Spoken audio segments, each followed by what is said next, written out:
Nick, you want the guys who pulled the shotguns on you put away, but once they're in there, what do you want to happen to them? Well, because of the seriousness of the crime, I reckon they should go away for a couple of years. And as Almighty here said, there should be rehabilitation. But why do you think that? Why do you think there should be rehabilitation? Because sometimes I think they don't know what they're doing. People that commit crimes like this are usually under the influence of drugs or alcohol. So I think they should be rehabilitated. So you want a combination of both? You want punishment and rehabilitation? Yeah, of course, yeah. Does anyone here think, you know, bugger them, they've done bad things, they deserve to go to jail, they should be punished and they shouldn't get rehabilitation? I think it's a 50-50. So, honestly, you know, if you've had a gun pulled on you, you know how bad it is. Like, you know, you have your life flicking before your eyes. But then again, if people don't want it happening again, then of course you want rehabilitation so people can realise what they're doing is, like, you know, it's right up the scale. Like pulling a gun on someone and robbing them is right up the scale. So if you give them the rehabilitation to realise what they've done wrong, then the likeliness of them, you know, not doing it again is far better than them going to jail, then doing a further apprenticeship on how to be a better criminal and get away with it. Rather than that, give them the rehabilitation so hopefully they won't do it again. Nathan, sorry? I think there's some people who through other people's actions, through crimes, are really hurt. Like Nick, I'm sure that was really traumatic and horrifying. And if they feel that hurt, they want whoever committed that crime to be hurting like I did too. But then I agree completely that if they just come out 2 years later and do the same offence again, then nothing's been achieved by it. But Adrian, do you think that when people have been put away, that they do think about the pain of the victim? Yeah, there's a lot of time to think, yeah, definitely. But there's no structured courses to help you maintain what you've done and to really sort it out for your head. You're just in there, you got a lot of time to think and you need someone to guide you how to not do it, you know? Nathan, your family was victims of a horrific crime. Your sister, Lauren, and also your friend Nicole were abducted and raped and murdered back in 1997 in a case that became known as the Bega schoolgirls murders. Now, from your perspective, because you're also involved with the homicide victim support group, from your perspective, what do you see the role of prison to be? Well, basically, it's been 11 years, the anniversary of Lauren Barry and Nicole, good friend of mine. And life without them has been pretty tough. I really miss their beautiful smiling faces. So my view on the prison system is that depending on the crime, if what had been done to my sister, I don't think they should ever be released. The Bail Act, the tightening of the Bail Act is leading to more people in prison, but one of the people who murdered your sister had been released on bail. So I take it you believe that the tightening of the Bail Act is a good thing? Yes, I don't think they should be released on bail. Especially if the accused has had a past history of violent acts towards others. Aaron, does that mean the tightening of the Bail Act is a good thing, that it keeps dangerous people off the streets? Firstly, I think I'd like to say that I am sorry and sympathise for Nathan. Obviously, it's a very traumatic experience and very deep in its impact on victims. More generally, as I said, there's a number of factors which have to be considered in terms of bail, and those factors are considered by both the police and the courts.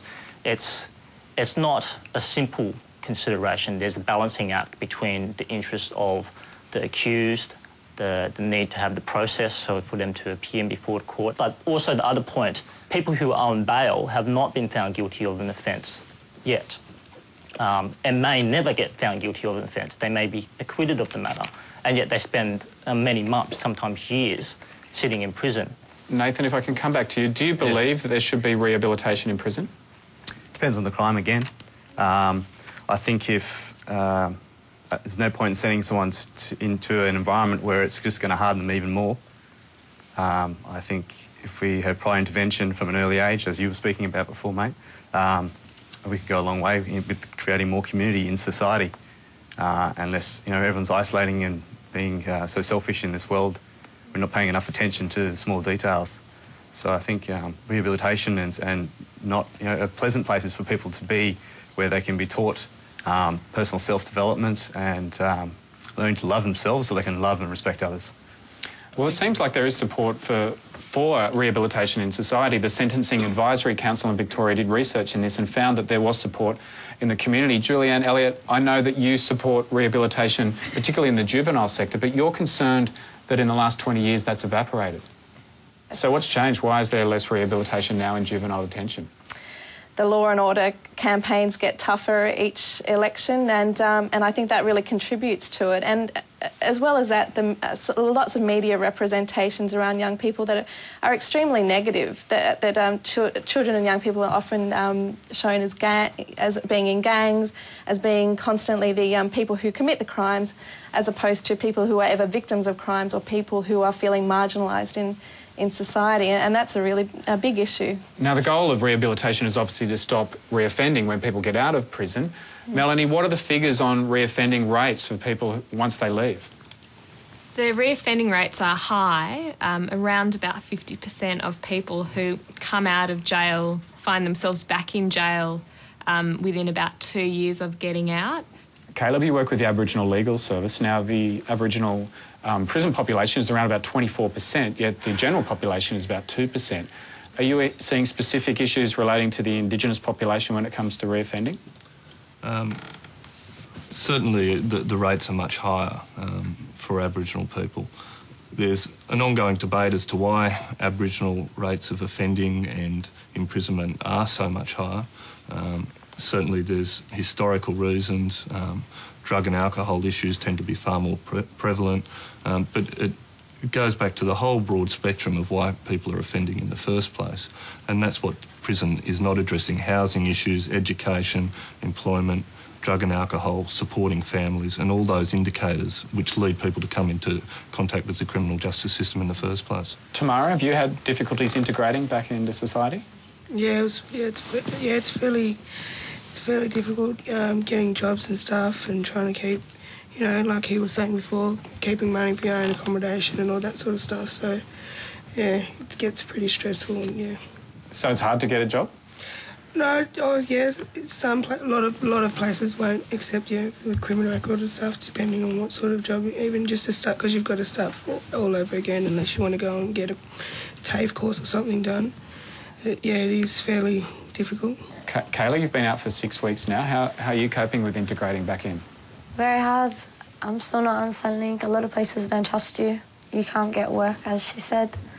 It's hard for people. Does that mean people are more likely to reoffend if they're not getting the money? Yeah, of course. When I was running, like doing coke runs and all that when I was 14 years old just to get myself money. Accommodation's a big problem for people. Very big. How's it been for you since you got out 6 weeks ago?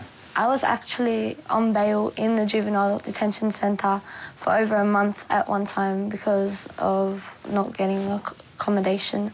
Andrew, you've managed to reintegrate back into society thanks to the Bridge project in Melbourne. Tell us a bit about them. So the Bridge program is like a out-of-jail program. Once you're released, if you're a juvenile, to find you work, give you support, and really reintegrate you back into society with the support you need. And they gave you some work at a gym, didn't they, when you got out? Yeah, so I was released, and then I didn't really know what to do, and, you know, I got quite fit again because I've always, you know, been sporty and whatnot, so I got quite fit while I was in jail, and then I thought, why don't I do this? And then, you know, I sort of heard about the YMCA and the Bridge program, so I then got introduced to them, and then I started like an internship at a gym, a 3-month probationary trial sort of thing. And then during that 3 months, I had my certificates paid for. I went back to school, got my certificates paid for, and then by the end of that 3 months, I was offered a permanent job at the gymnasium. So that's obviously helped you, the Bridge project. What's their success rate like generally? Their success rate, so out of the first 45 applicants from 2007,